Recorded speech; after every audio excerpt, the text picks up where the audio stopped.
Hey there, Yu-Gi-Oh players. Paul here. Welcome back to APS Amplifier, where we talk about Yu-Gi-Oh every day, as long as I can manage the schedule at least. And today I wanted to talk about Yu-Gi-Oh anime, like kind of just the state of Yu-Gi-Oh anime in the wake of the release of the new Yu-Gi-Oh OCG, the Chronicles Sky Striker episode. I don't really even know what to call those. Like the naming structure is really weird. It just like what is it? Yu-Gi-Oh OCG, the Chronicles Sky Striker Ace. Like, whatever. Naming structures are weird. But the point is, yeah, so this came out about a week ago, and people have very mixed reception. So I'm going to have it just playing here in the background for a little bit of B-roll. But, yeah. So what were these Yu-Gi-Oh! OCG, the Chronicles things? Well, it wasn't always exactly clear what they were. Like, early on, Konami just said that these would be promotional anime videos, and they weren't really like super clear about like how long they would be, how often they'd be released. We later got more of that information, like the fact that we're going to be getting basically one episode a month starting this month, April. And so there's still one more Sky Striker episode that we're going to get, and then we're going to get into the Albaz Ecclesia story, which I think is going to be like 3 episodes, and that's the whole thing. I think when people heard about this, there were a lot of like just mixed responses.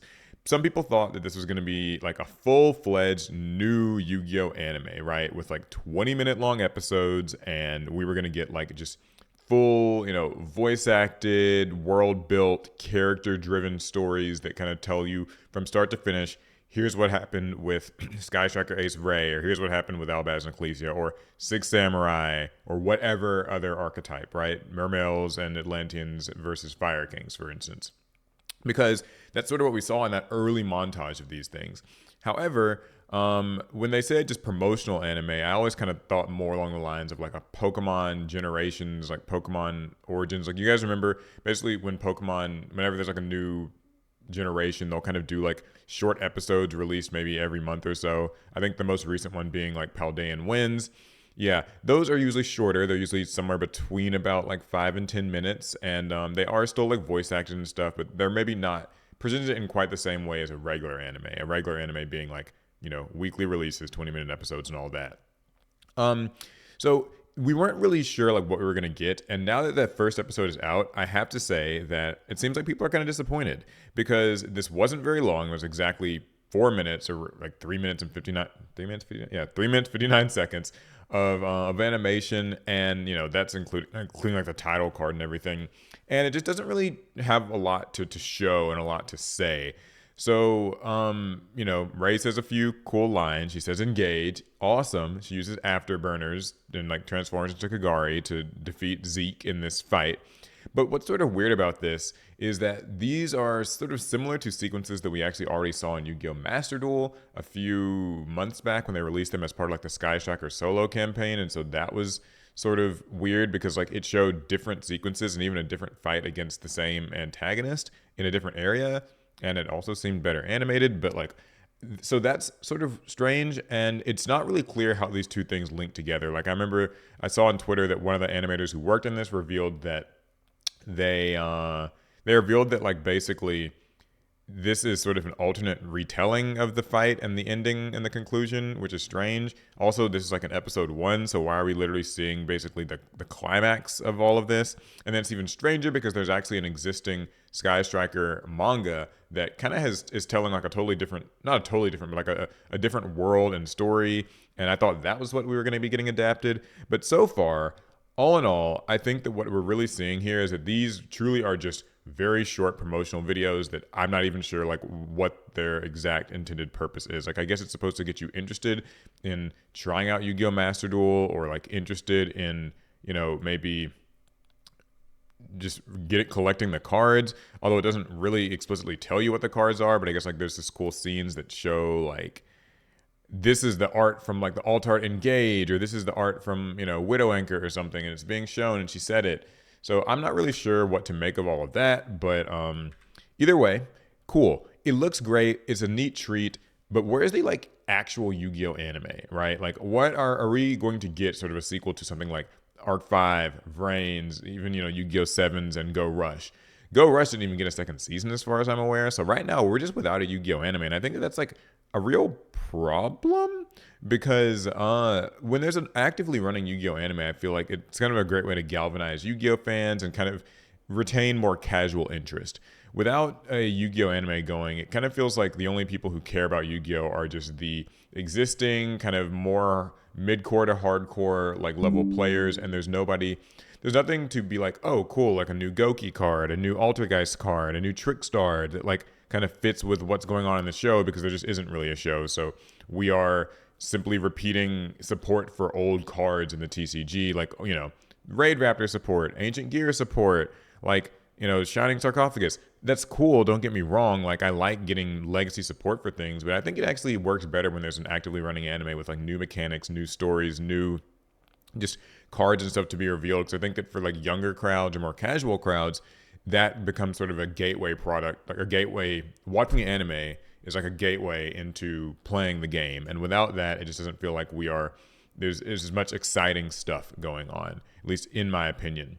So, what would be the best way to go like forward from this? Well, obviously, Konami doing an actual proper anime would be good. Like even with Pokemon, they do things like Paldean Winds and Pokemon Origins alongside the just current Pokemon anime, which like right now is I think Pokemon Horizons, and so that would be really good, but how could they maybe improve these Chronicles things moving forward? Well, they probably can't change very much of it because animation takes such a long time to like, you know, storyboard and previs and just all the production. It usually takes, you know, like a year and a half, 2 years just to do most like regular anime. And there's also the whole like crunch problem in the anime industry. So I don't think that they can really like change much of what they have planned.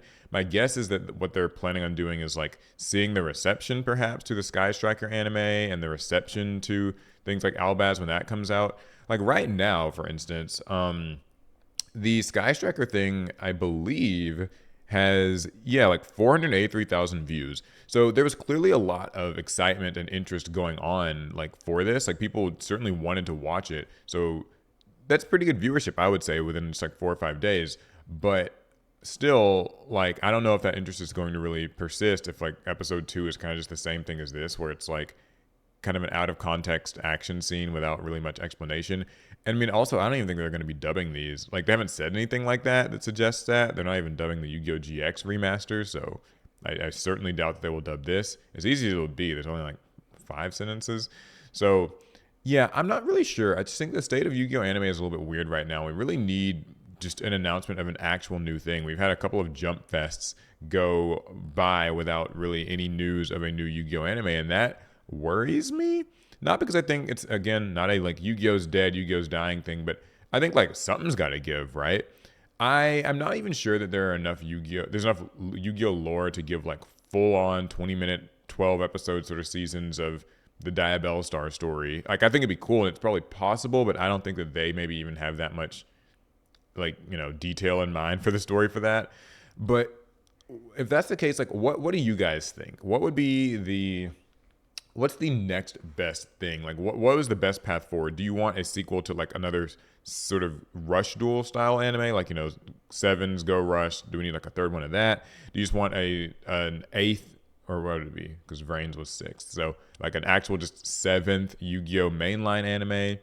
One last thing I want to point out too that a lot of people don't really know is that I think Yu-Gi-Oh! The Chronicles or whatever that's like a Konami card game side initiative, whereas most of the anime are like kind of handled differently. Like they're owned by like Konami Cross Media, but like that's sort of different than the Konami that like works on the card design and the game and stuff.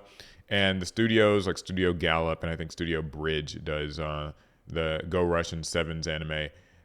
Those are like different. It's I think that different parts of the company kind of affect that sort of stuff. So I'm not sure if they're like all working together on, if that makes sense. Anyway, yeah, I want to hear what people think about this. Like, do you feel the absence of a new Yu-Gi-Oh anime? Like, does it feel like it's changed your experience with the game or the IP? Or do you think it's not really a big deal? Maybe I'm just making a big deal out of nothing. I'd love to hear your thoughts. Let me know down below in the comments. Personally, I'm not super pleased with what I saw with the Sky Striker thing. I just feel like it's sort of redundant with Master Duel and just feels like a gacha game ad, and I don't have super high hopes for the next one. That doesn't mean that I won't be watching it or that I think it will be absolute garbage. I just think that it's, you know, it's Konami, so you just don't get your hopes up too high. All right, cool. Well, that's going to be it. I'll see you guys in the next one. I'm actually going to be going to my sneak peek for Alliance Insight just in a couple hours, so I'm excited about that. All right, see you guys in the next one. Bastern.